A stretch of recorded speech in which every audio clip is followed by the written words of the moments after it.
Aku melakukan sesuatu yang tak berani dilakukan pria lain, yaitu menggoda NPC bidadari yang sama 100 kali setiap hari, dan memeluk pahanya di depan umum. Tapi tindakanku ini hanya berlangsung selama 2,5 detik, karena waktu cast sihir bidadari tepat 2,5 detik. Detik berikutnya, aku akan dihancurkan oleh petir, dan setiap kematian akan mereset levelku. Alasan aku melakukan ini, hanya untuk berganti job ke satu-satunya job, Kaisar Kartu Hitam, menjadi Raja Permainan. Akhirnya, setelah 2,5 tahun, setelah dihantam petir 10.086 kali, aku akhirnya menyelesaikan quest tersembunyi. Berhasil berganti job ke job tersembunyi Kaisar Kartu Hitam, dengan bakat eksklusif yang luar biasa. Hanya dengan 2 kartu apapun, aku bisa menggabungkannya menjadi kartu hitam mutasi. Dan setelah mencapai level tertentu, bakat ini bisa ditingkatkan. Di dunia permainan kartu ini, kekuatan pemain ditentukan oleh kekuatan kartunya. Kekuatan kartu dibedakan berdasarkan warna. Yang paling sampah adalah kartu putih, dan yang terkuat adalah kartu oranye. Selain 5 jenis kartu ini, ada juga 2 kartu khusus, kartu merah dan kartu hitam. Tapi warna kartu khusus tidak mewakili kekuatannya. Kartu merah dan kartu hitam bisa setara dengan kartu oranye, tapi juga bisa sama sampahnya dengan kartu putih. Baik kartu biasa maupun kartu khusus, kekuatannya ditingkatkan melalui peningkatan dan penggabungan kartu. Tapi keduanya membutuhkan resep rahasia. Jika tidak menggunakan resep rahasia, jika gagal, semua material dan kartu akan hilang. Tapi job Kaisar Kartu Hitamku bisa mengabaikan aturan ini. Peningkatan 100% berhasil, tapi demi job tersembunyi ini, kemajuanku sudah jauh tertinggal dari yang lain. Untuk mengejar pemain lain, aku harus cepat naik level. Pertama, aku harus mengambil kartu pemula dari Patung Dewi. Dengan terbukanya pusaran ruang, dengan 5000 HP, aku berhasil mendapatkan kartu putih, beruang salju bintang 1. Untuk mendapatkan kecepatan naik level yang luar biasa, aku harus mendapatkan 1 kartu lagi untuk menggabungkannya menjadi kartu hitam. Lalu aku menerima quest uji coba pemula. Dengan terbukanya lingkaran teleportasi, aku tiba di arena uji coba pemula, dan target latihannya adalah ayam jantan yang bertelur. Melihat itu, aku langsung memanggil beruang salju untuk menyerangnya. Saat ayam jantan terbunuh, sebuah kartu hadiah sistem muncul di tanganku. Ternyata itu adalah kartu putih bintang 3, kucing malam. Lalu aku menggabungkan kartu. Kedua kartu mulai bergabung, membentuk lingkaran sihir misterius. Bersamaan dengan suara sistem, kedua kartu bergabung menjadi kartu hitam bintang 2, Kung Fu Panda, dengan HP 15.000. Tidak hanya memiliki pasif penyembuhan diri, serangannya juga memberikan damage area. Melihat itu, aku berseru, hidup pemain hoki, karena konfigurasi ini setara dengan kartu hijau. Lalu aku membuka panel quest. Hanya ada sedikit quest yang bisa diambil. Setelah berpikir panjang, akhirnya aku memilih quest Dunggeon melindungi Kasana. Tugasnya adalah mengalahkan 9 gelombang serangan manusia ikan dalam 100 menit, dan membunuh pemimpin Murloc. Lalu aku bergabung dengan tim secara acak. Namun, ketua tim meremehkanku karena aku baru saja keluar dari desa pemula. Dia langsung mengeluarkanku dari tim. Melihat itu, aku memilih tim yang kekurangan anggota. Tapi saat aku memasuki ruangan, kesan pertamaku adalah tim ini tidak dapat diandalkan. Tapi sekarang, aku hanya bisa mencobanya. Tak lama kemudian, kami mulai teleport ke Dunggeon. Meskipun ini adalah Dunggeon dengan tingkat kesulitan rendah, jumlah monster di setiap gelombang akan meningkat, dan juga akan muncul 3 boss level. Untungnya, ada jalan pintas khusus untuk menyelesaikan Dunggeon ini. Selama kita membangun pertahanan dan menara pengawas, semuanya akan jauh lebih mudah. Yang mengejutkanku, 3 rekan timku yang lain tidak tahu tentang hal ini. Melihat itu, aku terpaksa harus membawa mereka bertiga. Lalu aku memanggil Kung Fu Panda untuk menjaga markas. Sementara aku pergi ke desa untuk membangun pertahanan. Kuharap mereka bertiga bisa bertahan sampai aku selesai membangun. Tak lama kemudian, misi Dunggeon resmi dimulai. Berkat usaha rekan tim, kami berhasil menahan 2 gelombang monster pertama. Gelombang monster ketiga akan datang. Pada saat yang sama, statistik pembunuhan musuh diumumkan. Melihat aku belum membunuh 1 monster pun, si rambut pirang langsung mengejekku sebagai pemalas. Dia mengutukku dengan keras, berharap aku dihabisi monster. Tapi detik berikutnya, bos benar-benar muncul di depanku. Aku tercengang selama 2,5 detik. Kupikir aku benar-benar sial. Aku hanya kurang 30 batu bata untuk menyelesaikan pertahanan. Aku segera memanggil Kung Fu Panda untuk menahan monster. Sebagai kartu hitam bintang 2, dia tidak mengecewakanku. 1 pukulannya menghabisi sekelompok monster kecil. Selanjutnya, dia meraih kepala bos dengan 1 tangan, mencengkram kepala bos dengan erat, lalu membantingnya ke tanah. HP bos langsung menjadi 0. Tapi sebelum aku sempat senang, Sistem mengumumkan bahwa ketiga rekan timku telah gugur. Jadi, aku harus menyelesaikan Dungeon ini sendirian. Setelah usaha kerasku, akhirnya aku berhasil mengumpulkan semua batu bata yang dibutuhkan. Sekarang aku hanya perlu NPC Kakar untuk membangun temboknya. Tak lama kemudian, tembok tinggi berdiri kokoh di desa. Tapi sekarang HP Kung Fu Panda sangat rendah. Melihat itu, aku segera menyelesaikan misi ramuan pemulihan. Lalu kuberikan ramuan itu kepada kepala desa untuk diminum. Tiba-tiba, kepala desa mendapatkan aura penyembuhan area luas. Dengan dukungan aura penyembuhan, HP Kung Fu Panda langsung pulih sepenuhnya. Saat itu, gelombang monster terakhir mulai menyerang. Melihat itu, Kung Fu Panda berlari menuju gerombolan monster. Setelah serangan bertubi-tubi, dia menghabisi semua monster. Akhirnya, bos terakhir muncul. Hiu besar memancarkan aura yang mengancam. Kung Fu Panda tidak mau kalah. Dia langsung bertarung dengan hiu besar. Berkat pemulihan HP pasif dan aura penyembuhan kepala desa, Kung Fu Panda akhirnya berhasil mengalahkan hiu besar dan menjatuhkan Trisula Laut Dalam. Aku takjub dengan keberuntunganku. Selanjutnya adalah sesi pembukaan peti yang menegangkan. Peti pertama berisi 2 poin skill. Aku langsung meningkatkan skill identifikasi ke level 2. Dengan ini, aku bisa mengidentifikasi kartu sendiri nantinya. Tak disangka, peti kedua memberiku kesempatan untuk mencobanya. Aku langsung menggunakan 10 poin sihir untuk menggunakan skill identifikasi. Tapi yang kudapatkan hanyalah kartu sampah putih. Tinggal satu peti harta terakhir. Aku langsung berdoa pada Guan Yu. Tapi hasilnya tetap kartu putih. Namun, kartu ini masih berguna untuk melindungi Kasanael. Sebagai kaisar kartu hitam, mana mungkin aku puas dengan kartu seperti ini? Tanpa ragu, aku menggabungkan kedua kartu. Dan hasilnya, kartu hitam solo bintang 1 yang bermutasi, tidak hanya bisa menyerang jarak jauh, tapi juga bisa membangun secara otomatis. Bisa membangun menara penjaga dalam 3 menit. Ini jelas kartu dewa untuk menyelesaikan misi penjaga Kasana. Aku tak sabar untuk memulai misi solo. Dengan kerjasama Kung Fu Panda dan Solo, monster tidak bisa mendekati desa. Meskipun kali ini bisa menang dengan mudah, aku malah jadi bosan. Aku memutuskan untuk berburu monster di area liar. Membunuh monster liar bisa menghasilkan berbagai macam material, terutama bos golem granit. Material yang dijatuhkannya lebih berharga. Sayangnya, dengan kekuatanku saat ini, aku hanya bisa membunuh murloc kecil. Seekor murloc kecil dengan cepat mati di tanganku, tapi efisiensinya terlalu lambat. Aku memutuskan untuk kembali. Begitu kembali, aku melihat hiu besar sudah babak belur. Akhirnya, Kung Fu Panda dengan jurus Tai Chi-nya langsung mengalahkannya. Kali ini, ada 4 peti harta.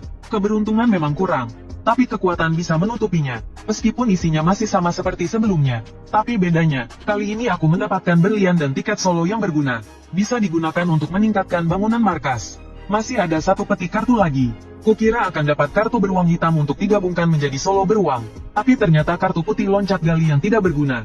Terpaksa aku melihat di pasar. Siapa tahu bisa membelinya. Saat aku mencari kartu beruang hitam, mataku langsung melotot. Para penjual kartu beruang hitam ini menjualnya dengan harga 99.999 koin emas. Aku pun menggulir ke bawah. Untungnya ada 1 penjual yang baik hati. 10 kartu beruang hitam hanya 666 koin emas. Tapi aku hanya punya 81 koin emas di dompet. Aku langsung menghubungi penjualnya, tapi dia tetap tidak mau menjualnya terpisah. Akhirnya aku memutuskan untuk menjual Trisula Laut Dalamku yang keren.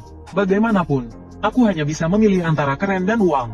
Aku langsung menjualnya di pasar dengan harga 1.888 koin emas. Dibandingkan dengan para penjual tadi, kebaikanku terlihat jelas. Sedetik kemudian, Trisulaku langsung dibeli oleh seorang sultan. Begitu dapat koin emas, aku langsung membeli 10 kartu beruang hitam. Setelah beberapa penggabungan, tim pembangun profesional pun terbentuk. Aku langsung bersiap untuk pamer di misi. Tapi karena levelku masih 2, aku selalu ditendang dari tim. Saat aku sedang menggerutu, aku melihat tim yang sedang mencari tukang bangunan dengan bayaran tinggi. Aku langsung bergabung dengan tim itu, lalu dengan cepat mengetik beberapa kata. Jangan tendang aku tukang bangunan profesional. Meskipun aku sudah bilang begitu, mereka tetap ingin mencari pemain level 5 ke atas. Tapi ketika aku melihat tugasnya adalah membangun 1.600 batu bata, aku langsung tahu mereka ingin menyelesaikan misi tersembunyi. Kau tahu tugas tersembunyi di Fuben ini? Ya, boleh aku lihat kartumu? Aku langsung mengirimkan kartu bata ke grup. Saat mereka melihat skill kartu yang luar biasa itu, kami langsung sepakat. Setelah rekan timku meniup terompet besar, kami segera tiba di sebuah kota. 30 menit kemudian, pasukan meriam Murloc akan menyerang kota. Melihat itu, kami semua mengeluarkan kartu pemanggil kami. Aku langsung memanggil 2 beruang pengangkut bata. Setengah jam kemudian, Aku berhasil menyelesaikan tugas pengangkutan bata. Melihat aku menyelesaikan pertahanan secepat itu, ketiga orang itu ingin menambahkan aku sebagai teman. Karena masih ada waktu, aku ingin melihat bagaimana kondisi rekan timku. Tapi pemandangan di depan mataku membuatku terbelalak. Astaga, kartu kapten ternyata gundam. Kekuatan dua rekan tim lainnya pasti juga tidak buruk. Salah satu rekan timku mengendarai kura-kura baja dan membantai monster. Rekan tim lainnya juga luar biasa. Dia bisa membunuh monster dengan tangan kosong. Sistem mengumumkan bahwa pasukan meriam Murloc akan segera menyerang. Aku tercengang selama 2,5 detik. Dari mana Murloc di laut mendapatkan meriam? Tanpa pikir panjang, titik-titik hitam tiba-tiba muncul di langit, dan terbang menuju kota dengan kecepatan tinggi. Aku berusaha keras untuk melihat apa yang terbang di atasku. Tetapi kecepatannya terlalu tinggi untuk dilihat dengan jelas. Tiba-tiba, sebuah bayangan terbang langsung ke arahku. Aku menyadari bahwa makhluk tak dikenal ini adalah Murloc. Tepat saat Murloc hendak menabrakku, Solo meninju Murloc itu hingga terpental.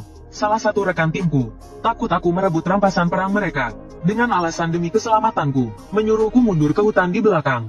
Lalu aku membangun menara di bukit dan mulai berburu monster liar.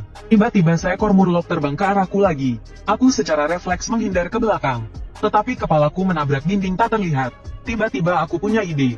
Bagaimana cara mengalahkan golem batu bunga? Detik berikutnya, sebuah kapak mengenai kepala golem batu bunga. Ia segera menoleh. Terlihat aku dan Solodi. Menara melemparkan kapak ke arahnya. Parah. Ia meraung ke langit. Lalu ia bergegas ke arah kami. Tapi detik berikutnya, ia menabrak dinding udara dan menjadi pusing. Ini sesuai dugaanku. Hanya pemain yang dapat menghancurkan medan. Tetapi monster tidak bisa. Dengan menggunakan dinding udara untuk mengisolasinya, kita bisa mengalahkannya dengan serangan jarak jauh Solo. Namun, golem batu bunga tidak bodoh. Ia segera menggunakan skill serangan jarak jauh, dan mengangkat batu seberat 10 ton ke arah kami. Saat aku pikir aku akan mati, Solo menangkap batu itu dengan satu tangan. Kemudian batu itu perlahan hancur. Ternyata, Solo di menara dianggap sebagai bangunan oleh sistem. Jadi, lemparan golem batu bunga tidak dapat melukainya. Sekarang ia hanya bisa dimanipulasi olehku. Setelah 1 jam berusaha keras, akhirnya kami mengalahkan golem batu bunga. Ia menjatuhkan beberapa berlian dan poin, serta item tugas, hati batu. Yang mengejutkanku, ia juga menjatuhkan kartu hijau. Aku langsung menggunakan skill identifikasi. Teridentifikasi Jenderal Batu Bintang 6. HP-nya mencapai 60.000. Akan bertarung untukmu. Dengan serangan yang mengerikan. 200 poin. Konsumsi mana? 160. Sebagai perbandingan, Kung Fu Panda hanya memiliki serangan 20. Ini benar-benar luar biasa, tapi syarat penggunaannya, pemain harus mencapai level 5. Saat itu, sistem memberitahu bahwa Dungeon telah diselesaikan. Levelku juga naik ke level 3, dan mendapatkan 3 peti harta karun tingkat tinggi. Kupikir peti harta karun khusus ketiga akan berisi barang bagus, tapi hanya berisi 1 izin masuk dan 1 meriam putri duyung. Aku langsung bingung, apa gunanya meriam putri duyung bagi pemain? Tidak bisa memasukkan orang ke dalamnya dan menembakkannya. Aku langsung menggabungkan kedua kartu itu. Bersamaan dengan hilangnya lingkaran sihir penggabungan, berhasil digabungkan menjadi 1 kartu hitam bintang 1, murid meriam. Sebelum aku mencapai level 5, aku hanya bisa menggabungkannya dengan kartu lain. Selanjutnya, aku membeli 20 Murloc di bursa perdagangan untuk digunakannya. Lalu aku mengeluarkan hati batu untuk dipelajari. Tapi keterangannya hanya menyebutkan untuk diberikan kepada kepala desa. Aku segera menemui kepala desa, dan memberikan hati batu kepadanya. Tanpa diduga, aku membuka pencapaian tersembunyi. Syaratnya, sebelum level 5, dalam tim berempat, saat menjalankan Dungeon pertahankan Casanar, jumlah musuh yang dibunuh harus mencapai 666 untuk mendapatkan pencapaian tersembunyi. Melihat itu, aku tak sabar untuk bergabung dengan tim Dungeon. Sayangnya, label level 3 ku masih diremehkan oleh rekan tim. Tapi untungnya aku punya kartu tukang batu dan kartu minum batu bata. Saat aku menunjukkan kartuku, rekan timku langsung mengubah pandangan mereka terhadapku. Tak lama kemudian, kami memasuki Dungeon. Ketua tim melihat pasukan tukang batuku, membangun dengan kecepatan yang membuatnya tercengang. Dia langsung ingin menambahkan aku sebagai teman. Saat kami berbicara, jumlah musuh yang kubunuh mencapai 666.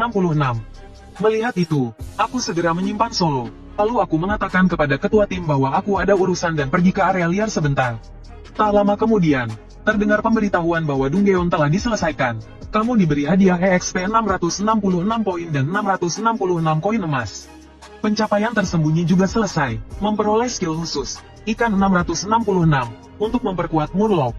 Levelku juga naik ke level 5, luar biasa. Aku langsung memanggil Murloc untuk menguji kekuatan skillnya. Yang mengejutkanku, Murloc naik langsung dari bintang 1 ke bintang 5. Serangan 1-2+5, Atribut meningkat pesat, dan setiap kartu Murloc dapat diperkuat. Membangun pasukan Murloc versi yang diperkuat, rasanya pasti menyenangkan. Setelah aku bertemu kembali dengan rekan timku, anggota tim wanita langsung mengejekku sebagai pemalas. Dia meremehkanku karena membunuh terlalu sedikit monster. Ketua tim langsung menjelaskan bahwa aku telah menyelesaikan semua tugas. Itulah sebabnya jumlah musuh yang kubunuh relatif sedikit. Tapi mereka berdua tetap tidak menyerah, dan ingin bertanding denganku dalam beberapa pertandingan 2v2. Aku langsung mengerti bahwa dia ingin memanfaatkan aku untuk meningkatkan poin arenanya. Tapi sekarang aku sudah level 5, bagaimana mungkin aku takut padanya? Aku langsung setuju untuk bertanding dengan mereka. Level arena, dari terendah hingga tertinggi, dibagi menjadi perunggu, perak, emas, berlian, dan raja. 5 level, pemain awal memiliki 0 poin. Pemenang akan mendapatkan poin, pihak yang kalah. Sebaliknya, poin dapat digunakan untuk menukar kartu eksklusif arena, dan setelah mencapai nilai tertentu, dapat memperoleh hadiah pencapaian eksklusif. Tak lama kemudian, kami tiba di aula arena. Saat itu, pria itu mengatakan ingin menambahkan taruhan 100 koin emas. Dengan nada sombong, dia berkata, "Jangan bilang kalian bahkan tidak bisa mengumpulkan 100 koin emas." Mendengar itu, tekanan darah rekan timku langsung naik 280. Dia bertaruh 200 koin emas sebagai hadiahnya. Melihat itu, aku pun ikut bertaruh besar. Melihat kekayaanku, dia kagum dan berkata aku memang pemain profesional. Pertandingan pun segera dimulai. Kedua belah pihak langsung memanggil kartu monster mereka. Tapi jumlah monster lawan jelas lebih banyak dari kami. Dalam sekejap, kami terdesak dan hanya bisa bertahan. Rekan setimku khawatir kita tidak akan bisa bertahan lama. Tapi aku sama sekali tidak panik. Aku bilang selama menara Solaroku berdiri, kita akan aman. Tapi dalam hati, aku meremehkannya. Konsumsi mana? Karena aku masih punya kartu as, kartu bintang 6 berwarna hijau. Tak lama, keempat menara Solaro telah dibangun. Keempat Solaro mulai menyerang, monster lawan langsung terluka parah. Melihat situasi yang tidak menguntungkan, kedua lawan memanggil lebih banyak monster kartu. Dalam sekejap, monster jarak dekat kami dikepung. Tak lama, HP Panda Kungfu habis. Ia berubah menjadi kartu dan kembali ke tanganku. Tapi semua ini ku sengaja lakukan untuk menipu lawan. Tujuanku adalah memanfaatkan monster mereka, untuk meningkatkan level komandan batalion keduaku. Aku langsung memanggil komandan batalion kedua dan Murloc peluru. Sebelum Murloc sempat bereaksi, ia dipaksa masuk ke dalam meriam oleh komandan batalion kedua. Dengan suara ledakan keras, Murloc melesat seperti meteor menuju lawan. Level komandan batalion kedua pun naik 10 poin. Detik berikutnya, monster lawan terpental oleh ledakan itu. Rekan setimku langsung terkejut dengan kekuatan meriam itu. Dia berseru kalau komandan batalion kedua pasti kartu hijau. Tapi aku bilang itu hanya kartu putih sampah. Tak lama kemudian, level komandan batalion kedua penuh. Tanpa diduga, ia naik level menjadi kartu hitam bintang 2. Setelah naik level, kekuatan dan jangkauan ledakannya menjadi lebih besar. Melihat itu, tiba-tiba muncul seperangkat perlengkapan pada rekan setimku. Dia bilang ingin bekerja sama dengan komandan batalion kedua untuk segera mengakhiri pertandingan ini. Mana mungkin aku membiarkannya merusak kesempatan komandan batalion kedua untuk naik level? Aku segera memintanya untuk tidak terburu-buru menggunakan kartu andalannya. Rekan setimku sekarang juga curiga kalau komandan batalion kedua bisa naik level. Dia langsung mengeluh bosan menunggu. Melihat itu, aku terpaksa mengeluarkan banyak uang. Aku membayarnya 300 koin emas untuk berakting. Berbicara tentang akting, rekan setimku langsung bergaya seperti aktor profesional. Dia berpura-pura dikejar oleh monster lawan. Akhirnya, dia keluar dari arena sambil menangis dan mendapatkan 300 koin emas. Melihat rekan setimku kalah, kedua lawan langsung senang. Mereka pikir mereka sudah pasti menang. Padahal mereka hanya alatku saja. Setelah menunggu selama 20 menit dan tidak bisa mengalahkanku, mereka merasa ada yang tidak beres. Mereka langsung maju untuk melihat apa yang terjadi. Detik berikutnya, keduanya tercengang. Mereka melihatku berdiri di belakang Solaro di atas menara, sehingga monster mereka tidak bisa menyentuhku. Melihat itu, keduanya langsung marah. Mereka menunjukku dan memakiku karena curang. Aku justru bertingkah menyebalkan, dan mengejek mereka untuk terus memanggil monster. Mendengar itu, keduanya langsung naik pitam. Mereka langsung memanggil semua monster mereka untuk menyerangku. Tanpa disangka, bahkan sebelum 1 menit, semua monster mereka telah kuhabisi. Keduanya benar-benar tercengang. Mereka tahu kalau terus begini, mereka tidak akan punya peluang untuk menang. Lalu ia memberi isyarat ramah padaku. Bocah kecil, lain kali ketemu, kau kuhajar. Setelah berkata begitu, ia langsung keluar dari arena. Koin emas dari taruhan pun masuk ke akunku. Tiba-tiba, pemain wanita itu mengirim pesan pribadi. Ia menantangku untuk PK di peta 4 kuil suci. Peraturannya sangat berbeda dengan arena. Ada 4 faksi NPC, kuil kedamaian, kuil kejayaan, kuil kutukan, dan kuil keberanian. Kuil kutukan dan kuil kedamaian Setiap kuil memiliki kelemahan dan kelebihan masing-masing. Pemain dapat meningkatkan teknologi dan perkembangan kuil dengan membunuh monster tertentu di peta. Saat sedang mempelajari aturan, aku menyadari ada dua orang yang menonton. Aku langsung curiga wanita itu sengaja menyuruh orang untuk mempelajari taktikku. Tapi yang tak kusangka, penonton itu adalah pemain pro yang mereka sewa. Setelah ragu-ragu, aku akhirnya memilih kuil kedamaian. Detik berikutnya, aku berpindah ke dalam peta. Aku langsung memanggil hewan peliharaan kartuku. Aku memerintahkan mereka untuk membersihkan monster liar di dekat markasku. Monster liar di sekitar segera dibasmi. Lalu, kuatur pemanah untuk berpatroli, dan kusuruh Solo membangun menara pengawas di dekat markas. Tapi tindakanku ini membuat pemain pro itu menganggapku pemula. Karena di peta ini, kita harus berburu monster di mana-mana untuk berkembang. Semakin dekat dengan naga besar, semakin kuat monster liarnya. Untuk memenangkan pertandingan ini, setidaknya kita harus mengalahkan semua monster liar dalam 3 cincin. Jika bisa mengalahkan naga besar, kita akan mendapat hadiah tak terduga. Tapi monster dalam 3 cincin setidaknya membutuhkan kartu hijau untuk dikalahkan.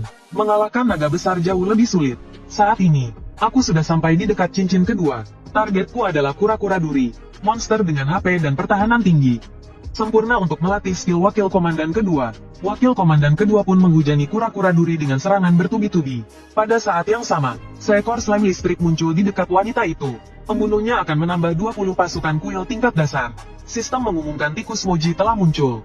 Membunuhnya akan membuka pasukan kuil kedua, dan ada peluang mendapat kartu hadiah. Kebetulan muncul di dekatku. Ku segera memerintahkan wakil komandan kedua untuk menyerang tikus Moji. Dengan rentetan peluru dari wakil komandan kedua, tikus Moji pun tewas. Berkat Dewi Keberuntungan, aku berhasil mendapatkan kartu tikus Moji.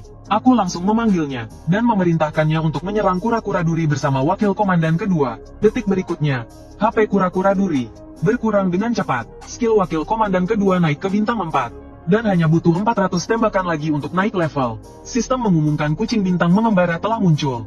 Membunuhnya akan membuka satu teknologi kuil secara acak, dan dijamin mendapat kartu hadiah. Tapi jaraknya terlalu jauh dariku. Maka kuputuskan, membiarkan kura-kura duri membunuhku agar kembali ke titik kebangkitan. Lalu segera memanggil hewan peliharaanku untuk memburu kucing bintang. Saat kucing bintang tumbang, faksiku membuka teknologi aura angin kencang. Kecepatan serang semua unit jarak jauh meningkat 25%. Tubuh kucing bintang berubah menjadi kartu dan terbang ke tanganku. Aku langsung menggabungkannya dengan kartu tikus Moji. Hasilnya adalah kartu hitam Mo kucing dengan serangan yang sangat tinggi.